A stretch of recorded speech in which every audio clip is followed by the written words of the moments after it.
नमस्कार मित्रांनो. कुक्कुटपालन व्यवसाय करत असताना बऱ्याचदा आपल्याला एक अनुभव येतो की सर, मी कोंबड्यांना सर्व प्रकारची औषधे देऊन पाहिली, तुम्ही सांगितलेली औषधं पण वापरली, पण रिझल्ट मला काय मिळाला नाही. आणि यामुळे झालं काय, एक प्रश्न पडतोय की यामध्ये नक्की चुकतंय तरी काय, ही औषधं का बरं काम करत नाहीत, यामध्ये नेमकी चूक तरी कोणाची, स्वतःची, औषधांची की माहिती देणाऱ्यांची. म्हणूनच आजच्या या व्हिडिओमध्ये आपण याच महत्त्वाच्या प्रश्नांची उत्तर शोधणार आहोत. हा व्हिडिओ आपल्या कुक्कुटपालन व्यवसायाला एका नव्या उंचीवर नेण्यासाठी आणि आपले नुकसान टाळण्यासाठी अत्यंत महत्त्वाचा ठरणार आहे. मित्रांनो, आपण आपल्या पक्ष्यांना आजार होऊ नये म्हणून महागडी औषध देतो, पण एवढं करून देखील जर आपले पक्षी बरे होत नसतील तर यामागे अनेक कारणे असू शकतात.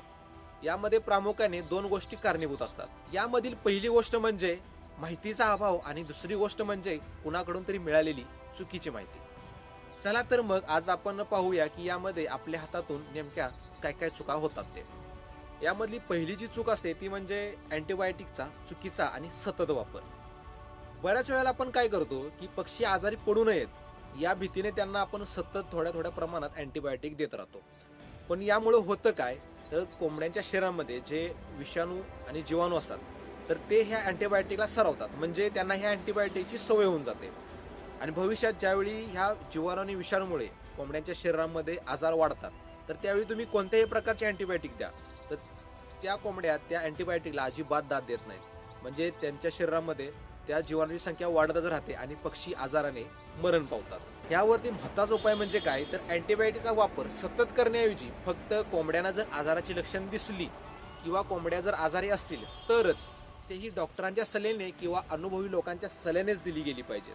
यानंतर दुसरी कोणती चूक होते, तर चुकीचे औषधं निवडणे, म्हणजे आजाराचे निदान, म्हणजे त्यांना नेमका कोणता आजार झालाय हे न पाहता दुसरंच काहीतरी औषध देणे. यामुळे होतं काय, तर आजार बरा होत नाही, पण चुकीच्या औषधामुळे पक्ष्यांच्या शरीरावर मात्र वाईट परिणाम होतात. त्यामुळे त्यांचं आरोग्य बिघडतं, त्यांच्या शरीरातील क्षार असतील, विटॅमिन असतील, मिनरल असतील, ह्यांचं प्रमाण खूपच कमी होतं. यावरती उपाय म्हणजे काय, की स्वतः मनाने काही औषधं देण्यापेक्षा तज्ज्ञ व्यक्तीकडून किंवा पशुवैद्यकीच्या सल्ल्यानुसारच त्यांना औषधं दिली गेली पाहिजेत. यानंतरची तिसरी चूक म्हणजे औषधाचे चुकीचे प्रमाण. काही वेळेला आपल्याला वाटतं की आपण कोंबड्यांना जर जास्त प्रमाणात औषध दिली तर कोंबड्या आपल्या लवकर बऱ्या होतील, पण हे पूर्णपणे चुकीचं आहे. कारण प्रमाणापेक्षा जर जास्त औषध दिली तर पक्ष्यांच्या शरीरावरती एवढा ताण येतो की त्यांच्या शरीरामध्ये पाण्याचं प्रमाण राहत नाही, त्यांच्या शरीरातली ताकद कमी होते, विटॅमिन्स आणि क्षार पण कमी होतात. यामुळे पक्षी आजारी नाही तर औषधांच्या ओव्हरडोसने आणि त्याच्या धक्क्यानेच मरतात. यावरती उपाय म्हणजे अगदी सिंपल आहे की आपण कोंबड्यांना औषध देतो, जी औषध आहे तर त्या औषधावरती एक ठराविक प्रमाण दिलेलं असतं, त्या प्रमाणापेक्षा अधिक प्रमाण त्यांना अजिबात द्यायचं नाही. यानंतर आपण चौथी चूक काय करतो, तर एकाच वेळी अनेक औषधांचं मिश्रण त्यांना देतो. लवकर रिझल्ट मिळण्यासाठी किंवा बाकीची औषधं काम करत नाही तर आपण मिक्स करून औषध दिली तर त्यांना बरं वाटेल ह्या अपेक्षेने आपण एकापेक्षा जास्त औषधं त्यांना देतो. पण यामुळे पक्ष्यांच्या शरीरावरती प्रचंड ताण येतो आणि आजाराने पक्षी नाही तर ह्या ओव्हरडोसेस पक्षी मरतात. त्यामुळे ही चूक अजिबात आपण करायची नाही. तर मित्रांनो, आपण पाहिलं की आपल्या हातातून नेमका चुकी कुठे होतात आणि काय होतात. चुकीची माहिती मिळवणे असो, औषध देण्याची चुकीची पद्धत, चुकीच्या औषधांची निवड आणि अँटीबायोटिकचा अतिरेक, या गोष्टी जर आपण टाळल्या तर आपले पक्षी आजारातून सुखरूप बाहेर पडतील.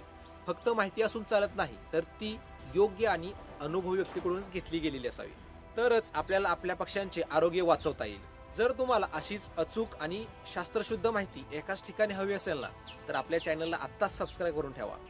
तसेच आम्ही खास तुमच्यासाठी कुक्कुटपालनावर आधारित 2 माहिती पुस्तिका बनवलेल्या आहेत.